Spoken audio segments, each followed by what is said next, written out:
For making the phone cord, I started in Blender and I modeled a helicoil using the screw modifier. And you can look up a YouTube video on how to use the screw modifier. There are lots of them. The important thing was to use a triangular profile to wrap around to make my helicoil. And the reason for that is that when you convert a triangle to soft cloth physics, it will not compress. It can't fall apart, just like a triangle in real life. It's braced. Um, you have to have a bigger mesh for it to, move and as cloth. But it is a bigger mesh in the other two dimensions, so it will allow it to be flexible in two dimensions, but is locked in its cross-sectional dimension. So anyway, that's how you do that. And then there's another thing that's important to do, and you can do it in Blender or in iClone, and that's in the UV. You want to make sure that it's like a UV projected from the X view, um, so that the physics weight map will work right, because we're basically going to apply black to the top and bottom in iClone's weight map to make it stay put. Okay, so there's that part. If you want to do it in Blender, go ahead and do it in Blender. I did it in Blender.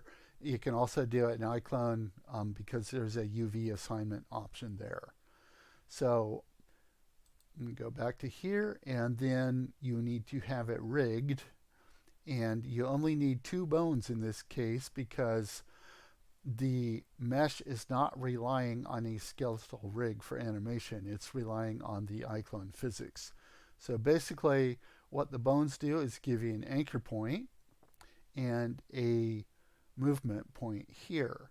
And that's all you really need. The reason I made this bone much smaller is because I can then attach something like a phone receiver to it and then just manipulate this bone very easily because it's sized correctly for the receiver.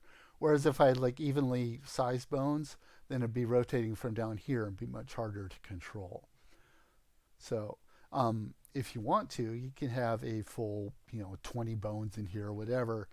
That's fine. It's just the easiest way to do it is to use just these 2 bones. I've whittled it down to the absolute minimum here. All right, so basically what we're going to do is go ahead and rig it.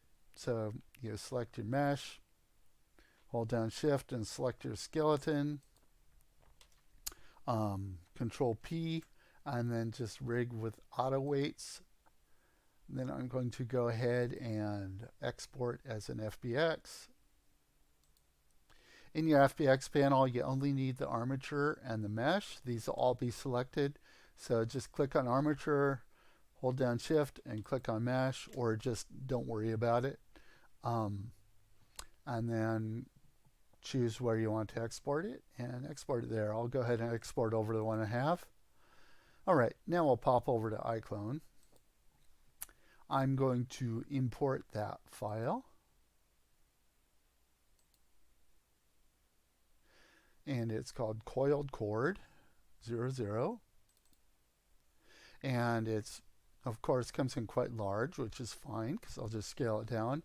And you can notice it's totally sharp and jagged because it's that triangular profile to give it the strength. And then so what I will do now is apply a subdivision.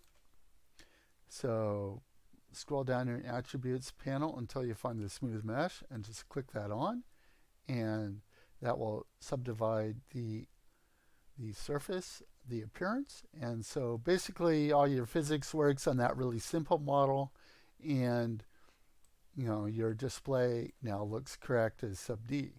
All right, now let's scale this down a bit because it's absolutely huge. I'll scale it down even more later, but just for the next step, I'll just do it this way.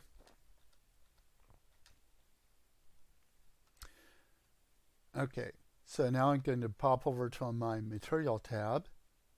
If you need to adjust um, your UV map, if you didn't do it in Blender, you can come down here and choose planar and X and apply that, and that will do the same thing. But since mine is already done, I can then go straight to my physics, and I'm going to activate physics. I'm going to select soft cloth, and then I need to add a weight map. And the weight map I want to use is basically just a black at the top and the bottom. So I'll go ahead and double click the thumbnail to open a find window, and in the texture weight map folder there is one that has a black line across the top and the bottom. That is one you want to use. Go ahead and select that, and now we can close this window. We're going to do some settings to make the chord behave especially well. So in this solver frequency, set that to the absolute maximum, which is 1200. And you don't need it at the absolute maximum if your chord is huge like this, but when you get it down small, you need to set it up high or decrease the physics scale in the project settings. And it's just easier to set this to 1200. And then you don't want any bending, and the inertia doesn't matter. I just set these all to 0. And now you are good to go. And let's test the physics. And you'll see the chord hangs down from the top and the bottom. So that is what we want. Okay, so now I can scale it down a bit more because phone cords are quite a bit smaller than this. I'm just going to go with that for now. And I'll zoom in here a bit more. Check it that it still looks pretty good. Yep. It's slightly more jumpy when you get a little smaller, but that's still okay. If it has a really hard time resolving, then run it by frame. When you render out your video, it's always by frame, so you can just kind of count on that. And now we need to actually be able to pose it. So this end, this end is the fixed end, and this end is an end that can move. So basically, if it's hanging off a phone, I need to flip it upside down. So I'm going to go ahead and select my rotate and rotate that to be, going down instead of up. And I might want to go and use my panels here and make sure that's exactly straight up and down if I care. And so I can set that to 180. It's pretty much going to hang by itself anyway, so it doesn't matter a whole lot. Okay, so now that's down pretty low, so now I'm going to drag it up to place it elsewhere. And you would place it so this is right at the bottom of your phone. I can go ahead and create a phone to do that.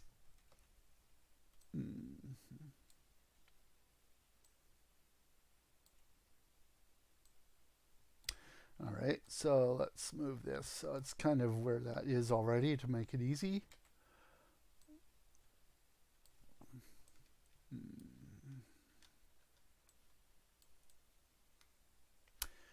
All right. And of course you can just grab the cord and move it around as you needed to. But I'm going to have it just come out of the bottom of this box just like that. I tried to make the end so it looks like a real cord, so just match it up so that the end, so you don't have a gap there. It just slightly penetrates into the phone mesh. Okay, so that's good. And you don't need to attach it. There's no reason to, because the phone isn't going to move. If you're going to move it later, then you would attach it. Then you would attach the cord to the phone, so then you can move around the whole object. But for now I don't need to. It's going to stay put. So now let me check my physics again. That looks all hunky-dory. Now is the important part is posing. You need to let it resolve its physics while you pose it into place. Otherwise, you're going to end up with an absolute mess. So the way you do that is you select your cable, and you come up to about, say, 30 or 40, 30 to 60 frames if you're using, um, seconds, and 30 frames a second. And so that's just to give me a bunch of resolving power. Now I want to make sure I have that selected. And now I'm going to go into my pose panel. You can just press in or come over here and click on the edit animation layer. And you'll come up with this. Now in this one, we want to move a specific bone. And if you zoom in quite a ways, you can see the bones here. That's the one we're after. And there's also this longer bone here. Okay, so the one we're concerned about is this one. And you can select it in either one. And so at this point, what I want to do is, this is my default position.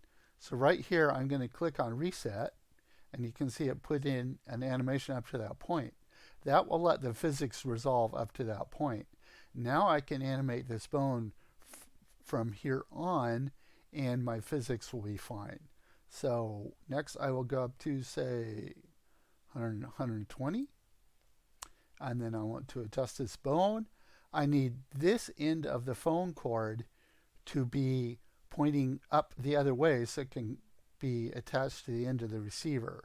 Now you probably want to attach a receiver at this point as well, but no, I'm not going to do that yet. I'll just show you what it does with the bone, because this is applicable to any kind of cable you do this way, not just a phone cable. So I will rotate around the end of the bone. I'm just pressing E to pull up my gizmo, rotate gizmo, and I'll just rotate this bone 180.